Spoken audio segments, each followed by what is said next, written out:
दिल्ली का लाल किला हमारा इतिहास, हमारी शान। लेकिन 10 नवंबर 2025 को लाल किला का मेट्रो गेट नंबर 1 के पास एक हुंडई i20 कार में धमाका होता है।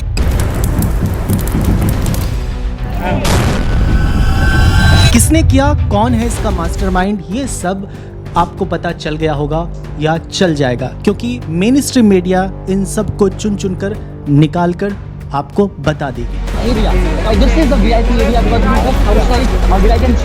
लेकिन मेन सवाल ये है कि हमारे घर के अंदर आया कैसे और इनके पास बम या बारूद कहां से आता है। और सीमा और सुरक्षा बल भी संपूर्ण रूप से आपके कब्जे में है। अब प्रधानमंत्री जी, ये नक्सलवादी हैं, उनके पास शस्त्र और बारूद कहां से आता है? वो तो विदेश की धरती से आता है और सीमाएं संपूर्ण रूप से आपके कब्जे में है।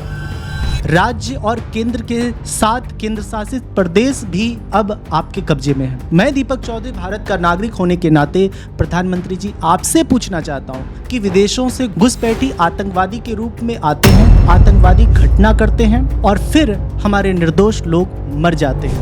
एक मेरा भाई नहीं खत्म हुआ, पता नहीं कितने सैकड़ों खत्म हो गए वहाँ पर, कि जिसकी अभी डेड बॉडी भी नहीं मिली है। मेरा भाई का गोश्त का लोथरा मिला है, बताइए।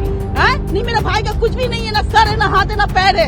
एक कपड़े से उसका पहचान किया गया। बताइए क्या करेंगे आप? कुछ करेंगे? कुछ नहीं हो सकता आप लोगों से। समझ में आया? तो प्रधानमंत्री जी, क्या जो लोग बॉम्ब ब्लास्ट में मारे गए, क्या आप या आपकी सरकार उसे वापस ला सकती है? नहीं ना। और ये जो धूर्त धीरेन्द्र शास्त्री मासूम जनता को बरगलाता और झूठ पर झूठ बोलता रहता है, तो अब क्या हो गया भाई तुम्हें?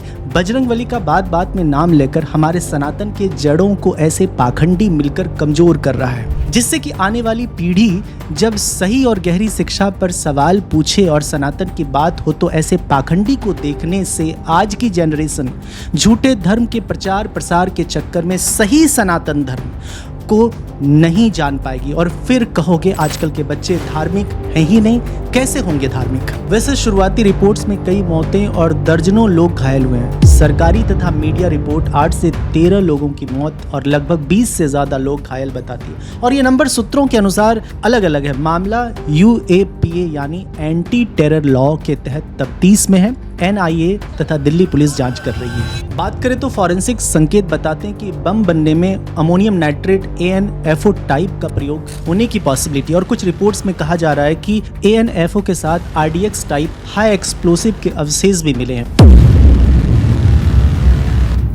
यानी मिक्स्ड हाई एनर्जी विस्फोट की पॉसिबिलिटी है। बाकी जब ये वीडियो बना रहा हूँ उस टाइम तक फॉरेंसिक संकेत ऐसे ही थे, इसलिए कंफर्मेशन नहीं है। सवाल ये है कि अमोनियम नाइट्रेट जैसे लिमिटेड प्रोडक्ट्स का इतना बड़ा सोर्स कैसे मिला? रजिस्ट्रेशन, खरीद बिक्री और स्टोरेज पर नजर क्यों नहीं रखा गया? और साथ ही साथ हाई सिक्योरिटी जोन के पास बम धमाका होना ये साफ बताता है कि सीधे सीधे एक सिस्टम डिजाइन फेल है। विस्फोट के बाद मौके पर राहत और क्विक ट्रीटमेंट थेरेपी में जो देरी देखी गई, और यह ऑक्युपाइड रिसोर्सेज का सिग्नल है, और यही देरी ने कुछ की जान ले ली और कई जिंदगी और मौत से लड़ रहे हैं। और जिन परिवार वालों ने अपने कमाने वाले को खोया है, उनकी समस्या सिर्फ आज और कल की खबर नहीं है, ये सालों साल तक चलने वाला आर्थिक और मानसिक ट्रॉमा है।